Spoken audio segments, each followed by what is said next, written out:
Nearly a year ago, the Western Association of Fish and Wildlife Agencies created a plan to help conserve the declining population of western monarch butterflies. As a part of this plan, volunteers gathered in southeast Arizona to plant milkweed. Cronkite News reporter Melanie went to Whitewater Draw Wildlife Area in McNeil, Arizona to find out how essential milkweed is to monarch survival. Seems a little more stuck than they had mentioned. Ariana Tamayo is one of the volunteers who gathered this month to help prepare the way for monarch butterflies. Most monarchs migrate further south in late October and November, but researchers have found more monarchs staying in Arizona because of our ideal winter climate. They hang on trees and it's almost like a honeycomb of them. She remembers seeing monarchs in Mexico as a child. That's why she's volunteering to plant milkweed. It's pretty amazing. Arizona is a popular spot for monarchs on their way south. Most of them will end up in California for the winter.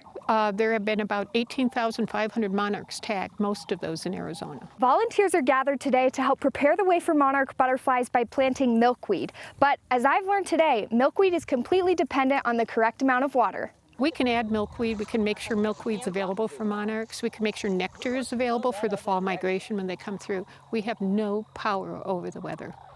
And I think we all know how dry our summer monsoon was. Well, that affects the plants, the very plants that monarchs are laying their eggs on.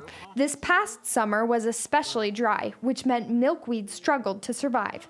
Oh my goodness, okay. See those beautiful roots? That's exactly what they're supposed to look like, nice white roots. I handed over the camera and helped plant some milkweed. They're easy enough to plant, but they have a long road ahead before monarchs make their mark. Let go of it.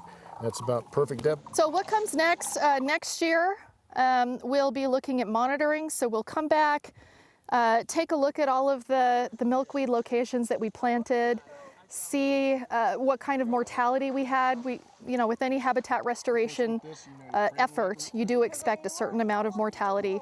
While the numbers are down, they're here. And to me, that always gives that gift of hope that population could rebound. The most recent Western monarch count done late last year found that the percentage of monarchs overwintering in California fell to its lowest level ever recorded. Still, experts are optimistic that monarchs will come back stronger than ever before because of conservation efforts. In McNeil, Melanie Porter, Cronkite News. The Arizona Game and Fish Department will have a few more opportunities in the coming months for volunteers to go to a wildlife area and plant milkweed.